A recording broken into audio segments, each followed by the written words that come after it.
The headquarters hummed with quiet efficiency, the only disturbance being the small cleaning drone that scrambled after the object Leo had casually knocked off his desk. He smirked, watching it scurry to retrieve the fallen data pad before it hit the floor. Even in the year 3157, with all of humanity's technological advancements, nothing quite matched the satisfaction of messing with the maintenance systems. Your juvenile disruptions have been noted, again? Leo turned to see Director Vance's hologram materializing beside him. Her expression remained as stern as ever, though her image flickered slightly. Keeps them on their toes, he replied, running a hand through his short, dark hair. What's so urgent it couldn't wait until after my vacation? Vacation? Vance raised a brow. The one you've taken 3 times this month? Time tourism is a privilege, not an excuse for reckless indulgence. He shrugged, pulling a cigarette from his pocket. The 1920s had the best jazz. Vance sighed and gestured. The walls of the corridor shimmered, transforming into a tactical display. Galaxies spun around them as she spoke. The Phantom has resurfaced. Leo's hand froze, lighter halfway to his cigarette. The Phantom? That's just a ghost story for rookies. 3 quantum vaults breached this week. Security systems bypassed with ease. And this? A series of images appeared, shattered time locks, frozen guards, and in each scene, a single purple flower left behind. Nice calling card, Leo muttered, lighting his cigarette. But why me? Vance's hologram stepped closer, her pixels distorting slightly in the haze of his smoke. Because all evidence points to Exelos Prime. That got his attention. Exelos Prime had been off-limits for centuries, a forbidden world where time itself had fractured. The mountain, he said quietly. Vance nodded. Our intelligence suggests the Phantom is searching for something there. Something that could unravel the Empire's entire temporal framework. Leo exhaled slowly. The woman in chains? She is real, Agent Gray, Vance confirmed. And if the Phantom reaches her first? She let the words hang. Leo crushed his cigarette under his boot. So, you want me to get to an off-limits planet, climb a legendary mountain, and, what? Have a nice chat with an ancient prisoner? We need you to assess the situation, Vance said. And if necessary? Her expression hardened. Eliminate the threat? Which threat? He asked, though he already knew the answer. Both? The tactical room dissolved back into the sterile corridor. Vance's hologram faded, but her final words lingered. Your temporal coordinates have been uploaded. The mission begins immediately. Leo smirked. Always wanted to meet a legend. No drone rushed to clean up the crushed cigarette this time. The transport pod materialized on Exelos Prime with a sharp crack of displaced air. Leo stepped out, boots crunching against crystalline soil. The sky shimmered in an eerie violet haze, and 2 moons hung low on the horizon, their surfaces webbed with glowing temporal rifts. Lovely vacation spot, he muttered, activating his scanner. The readings made him whistle softly. This place was drenched in chronon particles, raw time energy in its purest form. No wonder the Empire had quarantined it. The mountain loomed ahead, its peak swallowed by swirling violet clouds. Unlike the jagged rock formations around it, the mountain's surface was unnaturally smooth, as if sculpted by something beyond human understanding. Leo's scanner flickered wildly as he approached. Control, you getting this? Static. Of course. The sheer concentration of chronon energy would disrupt communications. He was on his own. Slinging his grappling gear over his shoulder, Leo started the climb. The rock was warm under his fingers, almost like it was alive. As he ascended, the wind carried strange whispers, snippets of voices from times long past. 2 hours in, he found the first sign he wasn't alone, a series of climbing spikes still gleaming. Sloppy, Leo murmured. Either the Phantom was getting careless or... His instincts flared. He twisted just as an energy blast seared the air where he'd been. About time you noticed, a voice called. Leo looked up. 20 meters above him, perched on a narrow ledge, stood a figure clad in an advanced stealth suit. The fabric shimmered, struggling to blend into the surroundings. The Phantom, I presume? Leo called out, adjusting his grip. Love the outfit, very mysterious. This doesn't concern you, the figure replied. Go back to your time-hopping vacations. That was too specific. The Phantom had been watching him. You've been keeping tabs on me? Among others. Now that he had a clearer look, Leo noticed something strange. The Phantom's suit wasn't just advanced. It was impossible. Decades ahead of anything the Empire had developed. You like to stay ahead of the curve, don't you? Leo said, subtly reaching for his weapon. Don't? The phantom's voice carried something unexpected: concern. You'll need your strength for the climb. Trust me. And with that, the phantom vanished, not in a teleportation flash, but with the subtle ripple of someone stepping sideways through time. Show off, Leo muttered. But why hadn't the phantom killed him? Pushing the thought aside, he climbed higher. The air grew thinner, the whispers louder. The violet haze thickened until he could barely see a few meters ahead. Finally, the mist parted, revealing a plateau near the peak. And there, bathed in the light of the twin moons, he saw her. The legends hadn't done her justice. Her skin shimmered with a deep, luminous violet glow, as if infused with the very essence of time. Thick, ancient chains of an unrecognizable metal bound her to the rock, but she looked peaceful, as if merely sleeping. Leo stepped closer, tension coiled in his chest. She was beautiful, yes, but there was something else, something familiar. Well, he murmured, mostly to break the silence, I can see why they locked you up. Chapter 2, The Chains of Time. Leo stood at the edge of the plateau, his breath slow and steady. The woman before him, Renna, if the legends were true, looked nothing like a prisoner of centuries. Her long, dark hair cascaded over her shoulders, moving ever so slightly in the faint mountain breeze. The metallic chains wrapped around her wrists and ankles pulsed faintly, as if they were alive, responding to his presence. He took a cautious step forward. Her eyes snapped open. A deep, shimmering violet, the same color as the sky above. They locked onto him, sharp and assessing. The air around them vibrated. You're not the one I expected. Her voice was smooth, carrying an echo like multiple versions of her speaking across different timelines. Leo suppressed a shiver. Sorry to disappoint, he said, keeping his tone light. Name's Leo. And you are? She tilted her head slightly, her gaze flicking over him. Not in fear. In curiosity. They call me Renna. So the stories were true, Leo murmured, glancing at the chains. You've been up here a long time. Renna's lips curled into a faint, almost amused smile. A long time indeed. He took another step forward, watching the way the chains reacted, tightening slightly, glowing brighter.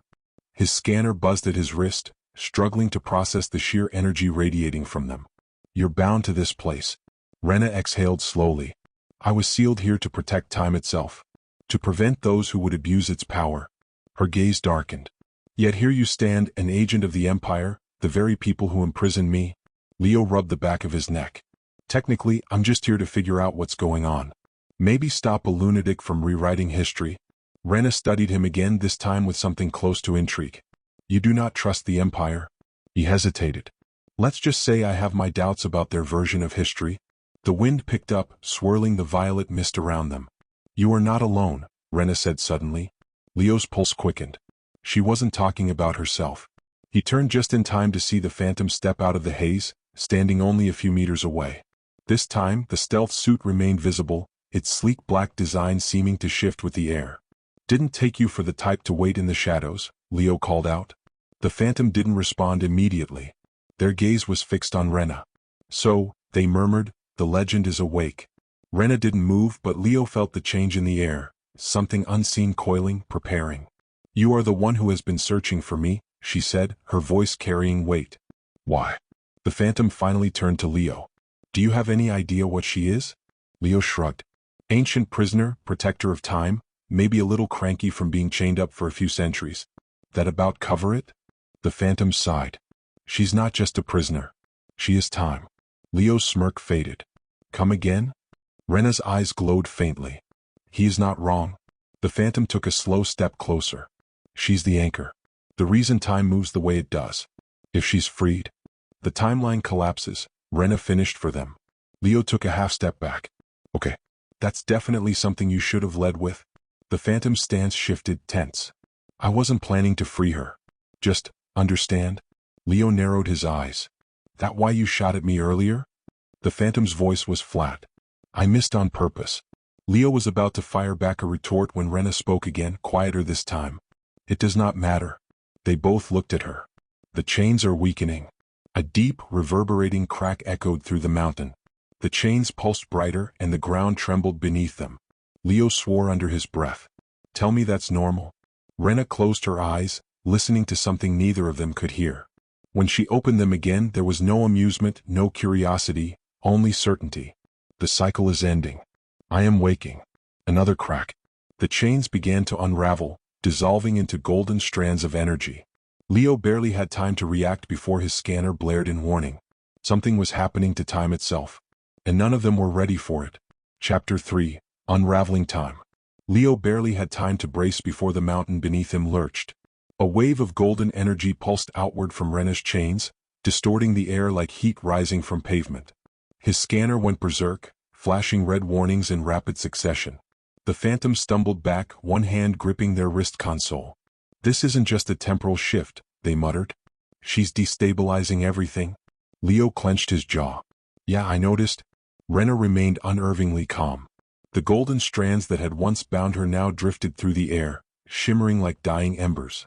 Each one that vanished sent another ripple through reality. "This world was built to hold me," she said softly, more to herself than to them. "And now it's failing." Leo's gut twisted. What happens when it does fail? She turned those glowing violet eyes on him. Time breaks? That was not the answer he wanted. The phantom cursed under their breath, fingers flying over their console. "We need to reinforce the containment field before..." A low, resonating boom interrupted them. The sky ripped open. Above them, the twin moons distorted, their surfaces bending and warping as cracks of raw time energy spread across the horizon. The violet haze around the mountain thinned, revealing glimpses of something else. Leo caught flashes of places that shouldn't exist. Cityscapes twisting midair, deserts blinking in and out of reality, oceans that swirled upward like inverted waterfalls. The whole planet was coming apart. Leo turned back to Renna, heart pounding. "You need to stop this. Now." Her expression was unreadable. "I'm stopping it. My existence in this state is what holds time together.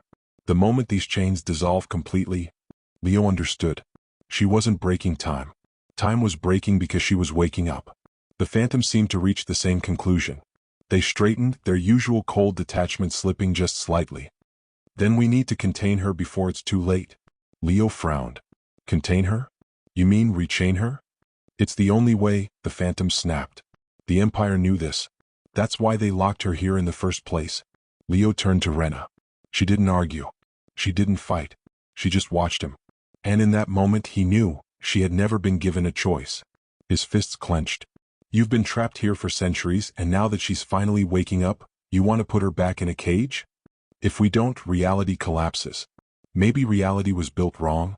The phantom stared at him. "You're not serious." "I don't know what I am," Leo admitted. He turned back to Renna. "What happens if we don't chain you again?" Her gaze met his, searching. Then softly, "I don't know." Another crack split the sky. The wind howled, pulling golden strands into the void above. The mountain trembled beneath them, the edges of the plateau crumbling into the abyss. Leo took a breath. He had spent years following orders, being told what history was, what the right version of events should be. But standing here, staring at the woman who was time itself, he realized something. Maybe no one really understood time. Maybe it wasn't something to be controlled. Maybe it was something to be set free. Renna saw it in his eyes before he even spoke. "You're really going to do this?" the phantom said, voice low. Leo exhaled. "Yeah." Then, without hesitation, he reached out and touched her hand. A blinding light erupted around them. The universe shattered, and everything went white. Chapter 4. The moment that changed everything. For a fleeting second, if time could still be measured, Leo felt weightless. Not falling, not floating, just suspended. The universe was silent. The wind had stopped. The mountain beneath him had ceased to exist. There was nothing but light. And then it all came rushing back. A shockwave of golden energy surged outward from Renna's body, rippling through space itself. Leo staggered, barely staying upright as the sky twisted and reformed. Shattered fragments of reality around them stitched themselves back together. Deserts turned solid, oceans flowed correctly, cities stopped flickering in and out of existence. The universe was stabilizing. But Renna, she was changing. The last remnants of her chains had dissolved into nothing. Her violet skin shimmered with an ethereal glow, and the symbols etched into her arms pulsed with ancient power. The ground beneath her feet cracked apart, revealing a swirling vortex of light and shadow. The phantom swore. "This isn't a reset. It's a rewrite." Leo barely heard them. His gaze was locked onto Renna. "What's happening to you?" he asked. Renna looked at her hands, flexing her fingers as if feeling them for the first time in millennia. "I was bound to time for so long. Now I am becoming it." Leo's chest tightened. "So, What happens now?